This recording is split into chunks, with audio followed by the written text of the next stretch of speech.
ಒಂದು ದಿನ ತಂದೆಯು ತನ್ನ 4 ಮಕ್ಕಳನ್ನು ದೂರದಲ್ಲಿರುವ ಒಂದು ಮರವನ್ನು ನೋಡಲು ಕಳಿಸಿದನು. ಮೊದಲನೆಯವನು ಚಳಿಗಾಲದಲ್ಲಿ ಹೋಗಿ ಆ ಮರವನ್ನು ನೋಡಿದನು.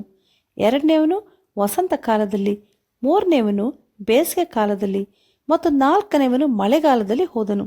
ಎಲ್ಲರೂ ಹೋಗಿ ನೋಡಿಕೊಂಡು ಬಂದ ನಂತರ ತಂದೆಯು ಅವರು ಒಟ್ಟಾಗಿ ಬಂದು ತಾವು ನೋಡಿದ್ದನ್ನು ವಿವರಿಸಲು ಹೇಳಿದನು. ಮೊದಲನೆಯವನು ಮರವು ಕೊಳಕಾಗಿ ಬಾಗಿ ಹೋಗಿತ್ತು ಎಂದು ಹೇಳಿದನು. ಎರಡನೆಯವನು, ಇಲ್ಲ, ಆ ಮರವು ಹಸಿರ ಮೊಗ್ಗಿನಿಂದ ಅನೇಕ ವಾಗ್ದಾನಗಳಿಂದ ತುಂಬಿತ್ತು ಎಂದನು.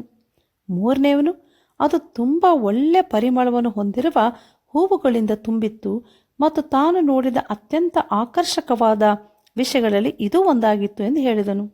4ನೆಯವನು 3 ಮಂದಿಯ ಹೇಳಿಕೆಯೊಂದಿಗೆ ಒಪ್ಪಲಿಲ್ಲ. ಅದರಲ್ಲಿ ಹಣ್ಣುಗಳು ಬಹಳ ಹಣ್ಣಾಗಿ ಕೆಳಗೆ ಬೀಳುತ್ತಿತ್ತು.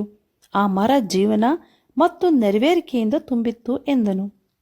ನಂತರ ತಂದೆಯು ಮಕ್ಕಳಿಗೆ, ನೀವೆಲ್ಲರೂ ಹೇಳುವುದು ಸರಿ, ಏಕೆಂದರೆ ನೀವು ಪ್ರತಿಯೊಬ್ಬೊಬ್ಬರು ಬೇರೆ ಬೇರೆ ಋತುಗಳಲ್ಲಿ ಮರವನ್ನು ನೋಡಿದ್ದೀರಿ. ಹೌದು, ನೀವು ಮರ ಅಥವಾ ವ್ಯಕ್ತಿಯನ್ನು ಒಂದೇ ಋತುವಿನಿಂದ ನೋಡಿ ನಿರ್ಧರಿಸಲು ಸಾಧ್ಯವಾಗುವುದಿಲ್ಲ. ಅವರು ಯಾರೆಂಬುದು ಅಥವಾ ಆ ವ್ಯಕ್ತಿಯ ಗುಣಗಳು, ಸಂತೋಷ, ಪ್ರೀತಿ, ಕೋಪ ಎಲ್ಲವೂ ಋತುಗಳು ಮುಗಿದ ನಂತರವೇ ತಿಳಿಯುತ್ತದೆ. ಹೀಗಾಗಿ ನಾವು ಯಾರನ್ನು ಸಾಧಾರಣವಾಗಿ ನಿರ್ಧರಿಸಬಾರದು.